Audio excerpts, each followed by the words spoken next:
Hey, how's everybody doing? We're sitting in the Pasped Skylark Seaplane, and we are sitting in the harbor here at Honolulu. This is actually a runway, a water runway for the Honolulu International. That's PNHL. And I hope you stay with me for the flight. I think it's going to be a good flight. We're going to depart here, fly around Honolulu a little bit. The sun's about to set. It's about 8:45 p.m. right now, and this is a fun plane to fly. It's a very low power aircraft, but it's a lot of fun to fly. So, and like any watercraft, you got to pay attention because of the choppiness, and we do have a little bit of a wind. I think when I checked the weather, the wind is about 7 or 8 knots. We're up okay here. So now this is an amphibious model aircraft, and when we come back and land, we're actually going to have to land before the sun sets. And you can see this long strip of land over here to the left. We'll be looking for that when we come back. And like I said, so this is amphibious, so when we do land in the water, we are not going to get our feet wet, because I'm going to bring us over to the shore, lower the wheels, and we're going to just drive right up into the parking lot at the airport. So here we are, Honolulu at sunset. Now, I do not have photogrammetry enabled. I don't fly with it. I don't like the way it works on my system, so I do not use it. These buildings are good enough for me. To me, there's enough variety here and in many of the other places because of the individual landmark buildings that, you know, I'm happy with flying without photogrammetry, quite frankly. If it works for your system, more power to you. I'm sure it looks great, but on my system it doesn't. But we're going to fly through the buildings here a little bit, and then we're going to go back out to the harbor, follow the shoreline, and then we're going to circle a little volcanic crater, which I wish there was a lake in the top of it, but there isn't. There's buildings. But if there was a lake, I'd land there. But there isn't. So, but we're gonna check it out before we head back.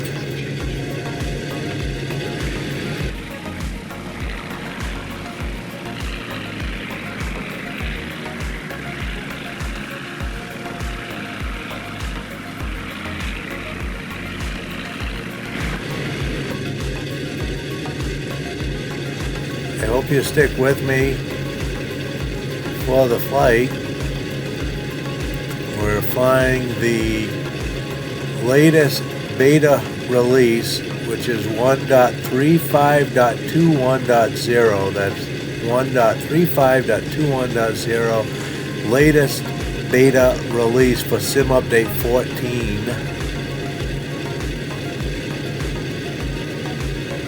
This is a Nvidia RTX 3070. The RTX 3070 that I fly. I fly with virtual desktop using the virtual desktop OpenXR runtime, the VDXR, which is now native in the Open Desktop application that I'm using with my Quest 2 headset. And I do not run Oculus software. I don't use SteamVR any longer. I run the virtual desktop in the Quest headset and the virtual desktop streamer on my computer. I have it set to automatically pick the codec, and for my system it puts in HEVC. Again, it's the 3070 Nvidia. It's a laptop, also running the latest game-ready version of the Nvidia Driver. Now, I don't have my headsets my headsets. I do not have my sunglasses enabled right now using the OpenXR. I do have OpenXR Toolkit enabled. And as I get this tested more and more, and you know, if it works good for the official SIM update release, if I give you settings now, the next SIM update could change, who knows. But right now, these settings that I'm testing seem to be very smooth with a very acceptable amount of detail and clarity within my headset. And so like I said, yeah, we're coming up, this is a volcanic crater here, and you can see there's buildings in there. Still looks neat, looks really neat, you know, going up to it.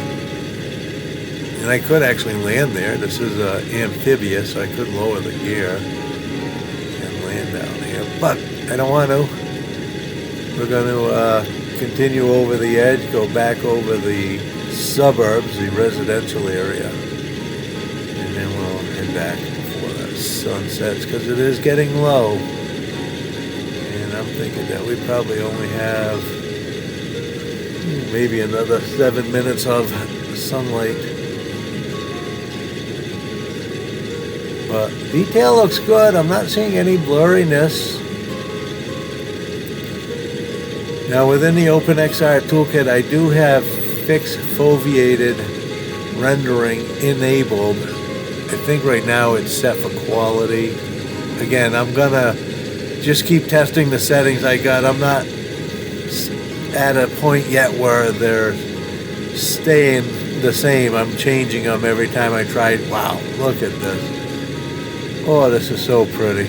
Oh my, this is so amazing in a virtual reality headset. This is truly incredible. Wow. Yeah, that sun's going down though, so we are definitely gonna have to get back. Yeah, the performance though right now is really good, but it's not the same settings that I had earlier. Yesterday, I think I had different settings in some cases, and it wasn't as good as it is now.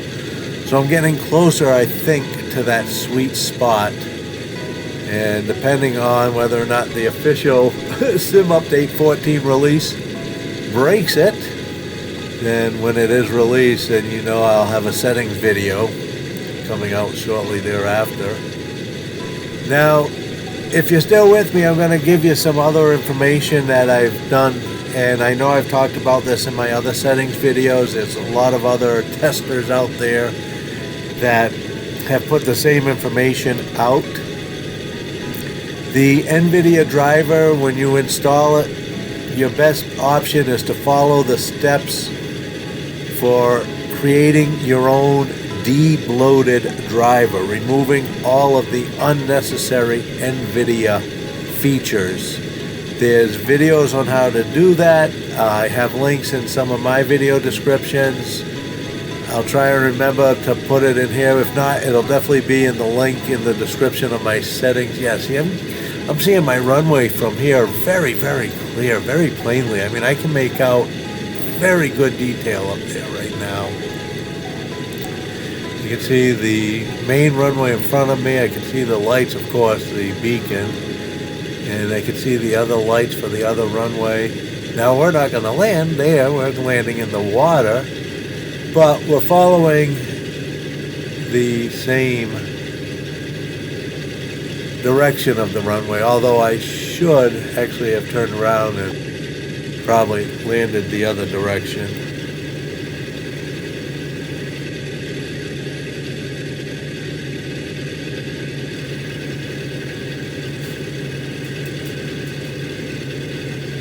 Lights on here, piano lights, and the red dome light. There we go. It makes it easier to keep an eye on the speed. But still flying very nicely here. Yeah, so like I said, so there's some other different tips like that. There's the Nvidia Inspector tool, I think it's called. Lets you set some advanced features like rebar and resizable bar. I'm not sure exactly how that works and what it is. In some cases, it does definitely make a difference. I have it modified with mine, as well as some other registry changes and so forth. So there are some little things like that that I've done to the system. My system is really just for flying. There's nothing else installed. There's the software I use to edit my flight videos.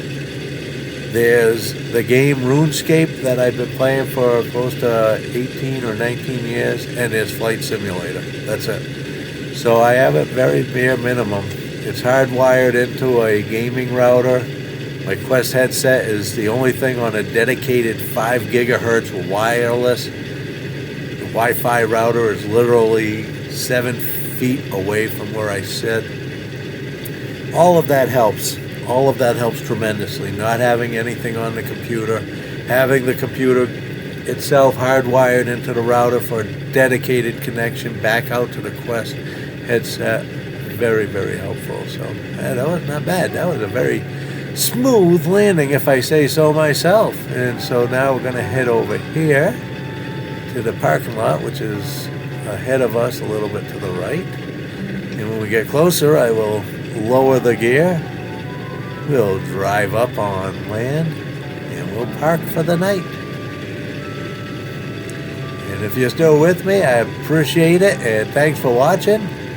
And like I said, these settings right now are pretty good. If your system is similar to mine, maybe my settings will help you. I know I released a settings video probably less than a month ago now on my channel, but now with Sim Update 14, the virtual desktop app having its own native runtime, several changes, so it's going to be worth doing another video. Here we go, and there we are. You gotta love it. You gotta love a plane that can land dang near anywhere. Water, land, it's a beautiful thing. Yeah, it's the Pasped, I think that's how you say it, P-A-S-P-E-D, Pasped Skylark Seaplane. Thanks for watching. We'll see you in the skies.